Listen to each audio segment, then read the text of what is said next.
Dat Werk von der Radung der Jesus Christus, Gerechtigkeit, Heilung und Versorgung.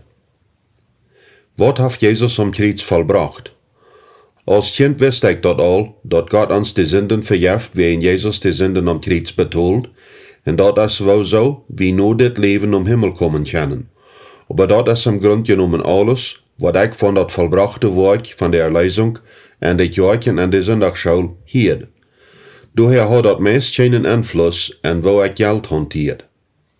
Wie ik van einer großen Familie, wat von der Sowjetischen Union mit Ladehang nach Deutschland gekommen wie, kam, schämde ich mich über meine Armut und wir entschlossen, da wat mit zu tun. Ich fang all an der Grundschule an, mein eines Geld zu verdienen.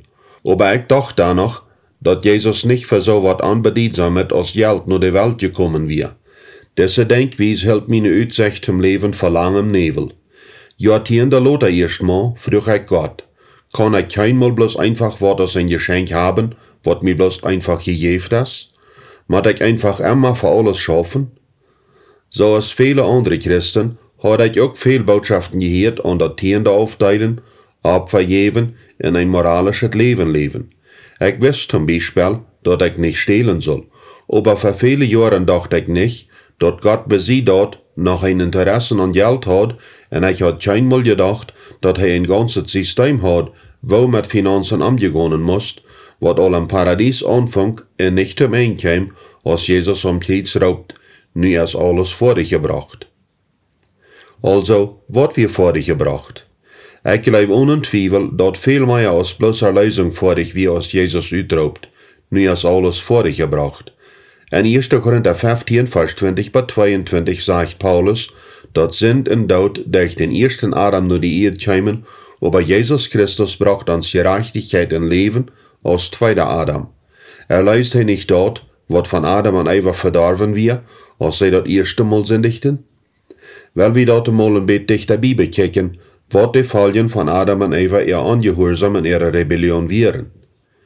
Erstens, von Gott getrennt und beständig nie Sünden. Sünd und ihr Bruch Adam und Eva ihr reines Verhältnis mit Gott. Nu stunden Ungehorsam, Rebellion und Unabhängigkeit zwischen Gott und der Menschheit. Dowein schickt Gott die Haram uit dem Edengarten rüt, dat hij soll die Erde bearbeiten, von wo er gekommen wir. Hij schickt den Mensch uit den Garten rüt en stal do an der Außenkant Cheruben han, mit Schwert, die durch Flammen en in alle Richtungen drehen. Die wären do, um den Weg nur den Baum, der Leben jaft, Tote stahlen. 1. Mose 3, Vers 23 und 24. Hier sei wie, dass die Menschen von Gott seine Jehen wird rütgedonen worden. Zweitens, Krankheit. Eine Widerfall von ihrer Rebellion wie Krankheit. Unter der Früh seht ich war die viel mehr Weidog geben, wenn du schwanger bist, und die wirst bei der Geburt große Weidog haben. Doch wirst du ein Verlangen nur deinen Mann haben, und er wird über die dort Wut führen. 1. Mose 3, Vers 16. Dort ist der Anfang von Weidogen Lieden an der Geschichte von der Menschheit. Krankheit und Weidog ist eine Folge von der Sünd. Aber das ist nicht dort ein. Drittens, Gott seine Versorgung ist verloren. Im Garten Eden leiht Gott keinen Wunsch an erfüllt. Jeder eine von Adam und Eva ihre Bedürfnisse wird dort erfüllt. Aber nachdem, dass sie aus dem Garten verjagt wurden, mussten die Menschen die Staben pflegen und je in Speckerschen Disteln kämpfen, um für sich selbst zu versorgen. Und zu dem Mann sagt er, willst du nur deine frühe Wut gehorcht hast, und hast von dem Baum gegeten, von wo nun ich bestellt hat, dat du nicht von eten sollst, wo ich mein Wort geben, dat die Erde nicht so viel tragen wird. Dein ganzes Leben wirst du schaffen machen, dat du wat genug zu eten seinen verjünt. Du waren Disteln in Ankrüt ab dat Land seinen, und die wirst von den Planten ab der Stab eten. Die wirst viel schweiten machen, um genug eten zu tragen, und schließlich wirst du sterben und war zu Erde worden. Du bist von der Erde genommen, und die wirst war der Erde worden. 1. Mose 3, Vers 17 bis 19. Also, wat wären die Folgen von dem Mensch seine Sünd? Sie mussten weit auf von Gott sein, weidog Krankheit und Tod leiden. Und ihre Arbeit war ein unbarmherziger Feind, um zu überleben. Nu, dat sie für sich selbst versorgen mussten, lieh der Mensch wat das ist, wann am wat fehlt und arm ist.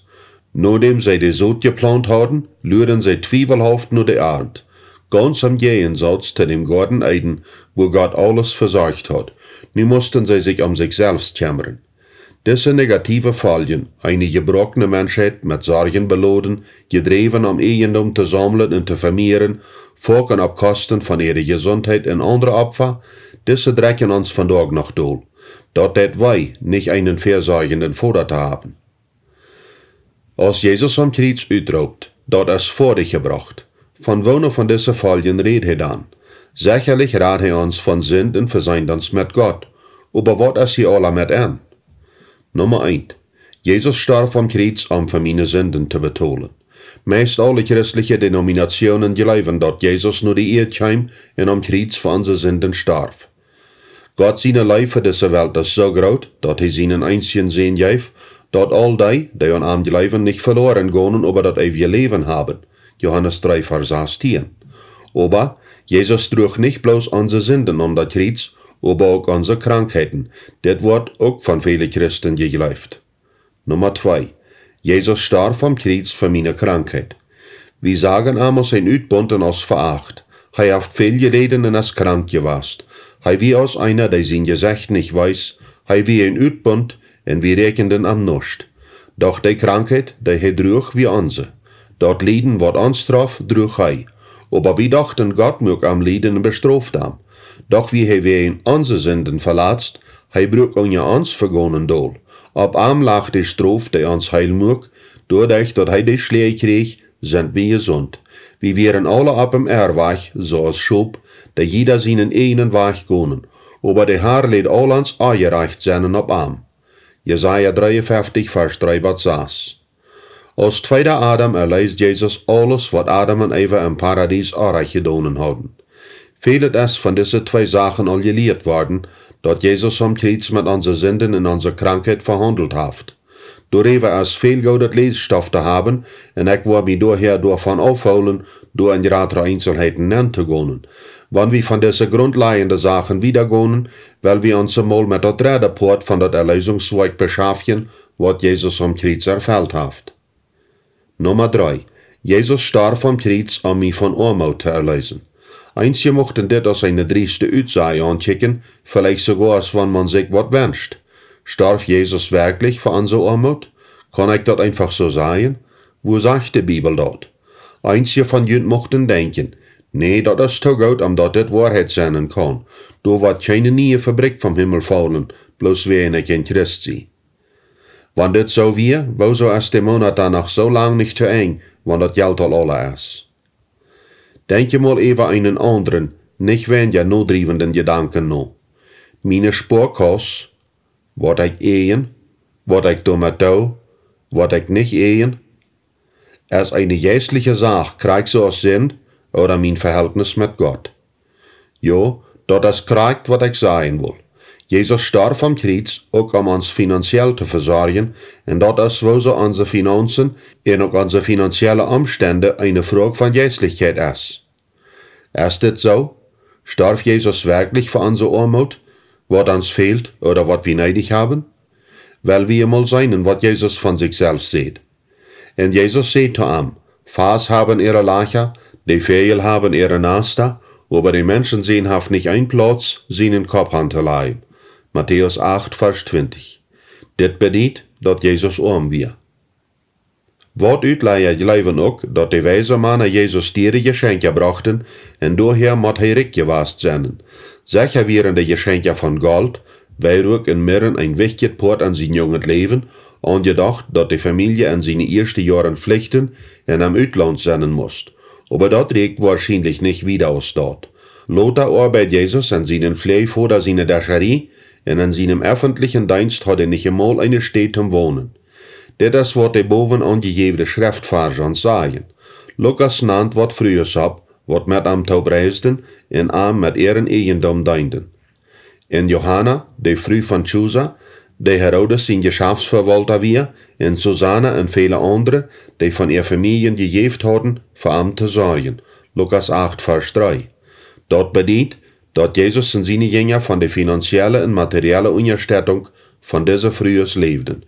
Bis sie dort fing wir direkte Utsagen in der Bibel, wat uns sagen, dass Jesus arm wir. Die sind je mit unserem Herrn Jesus Christus ihnen genug bekannt. Wann er auch gerecht wir, ward er doch arm am Jünd halven, dat je durch seine Armut können reich worden. 2. Korinther 8, Vers 9. Hij trok sich dat so als Gott seinen uit, nahm eine Gestalt an als ein Knecht, und ward dadurch so als wie Menschen, geboren als ein Mensch. Philippa 2, Vers 7. Ich nehme allgemein an, dat das Wort Gottes absolute Wahrheit ist. Wenn er sagt, dass Jesus arm wir, dass er ein Knecht ward und keine Steht hat, am seinen Kopf Hand zu leihen, dann wir er arm und hat einen Stein aus Kessen. Weins als er seine Arbeit tut. Und ich mein nicht, dass er bildlich arm wir, aber materialisch arm. Wie dort neidig, dass Jesus arm wir? Hat er nicht konnt am hohen Priester sein Haus geboren worden? Du wird er gut versorgt gewesen sein. Er wird alle gesellschaftliche Verrechte gehabt haben. Er hat eine gute Schule haben konnt, einen Beruf, und wird zu guter Letzt als ein geehrter und einflussreicher hoher Priester von dem Stamm Levi gestorben sein. Er hat sogar konnt am Kreuz sterben, wieso nicht? Jeder einer wird das Opfer geschätzt haben und am zweifellos als Messias anerkannt haben. Gott hat je die levitische Stellung doch als Priester angesagt. Aber nee, Gott schickt Jesus in eine arme Familie. Jesus entschloss sich in Armut zu leben und er steht einen Beruf zu haben, weins an die 3 Jahre von seinem öffentlichen Dienst. Paulus beschreibt, wo Jesus sich ständig raufleiht, wo ab die 7 Stufen und wo Jesus erhoben und verherrlicht ward, folgen. Sieht unseren ander so gesonnen als Christus Jesus selbst wir. Jesus wir von seiner Natur her Gott, aber dort sah er nicht so an, dass er dort mit Gewalt festholen musste. Er trug sich dort, so als Gott seinen, uit, nahm eine Gestalt an als ein Knecht und ward dadurch so als wie Menschen, geboren als ein Mensch. Demutig möge sich gering und ward gehorsam bei dem Tod, ja bei dem Tod am Kreuz. Philippa 2, Vers 5 bis 8. En de NLT-Übersetzung in Englisch kommt es so uit. En da steht je für seine göttliche Verrechte ab. Hij nahm die demutige Stellung als Knecht und ward als Mensch geboren, als hij in menschliche Form überdeelt kam. Philippa 2, Vers 7. In Paraguay haben wir eine Bibelübersetzung im Guarani, was so sagt. Hij nahm die Stellung von dem letzten Deiner, was bei der Arbeit beitragen kann, und aber nicht dafür betont wird. Und wo so? Paulus möge mal den Anfang von einer Kollekt von Sachen, um die Christen in Jerusalem zu helfen. Und ein von seinen Briefen beschreibt er das einzelheitlich. 2. Korinther 8, Vers 9. Die sind ja mit unserem Herrn Jesus Christus seine Gnade bekannt. Wann er auch gerecht wir, ward er doch arm am Bünd halven, dort je durch seine Armut können reich worden. Des Ausdruck, ward er doch arm, geht nicht um geistliche Sachen, aber um materieller Reichtum und Armut. Wir seien, dass Jesus auch dit Port vom Fluch von 1. Mose 3, Vers 17 bis 19 ab sich nahm, dort uitleeft und dort wegnahm. Dit bedeutet, dass Jesus für uns so gut für Sünd, Krankheit und Armut leiden musste in uns Rettung geben. Dit leitet uns nur die nächste Frage. Was ist Armut? Jeder einer fällt die Armut verschieden. Wer ist wirklich arm und wer fällt sich bloß arm?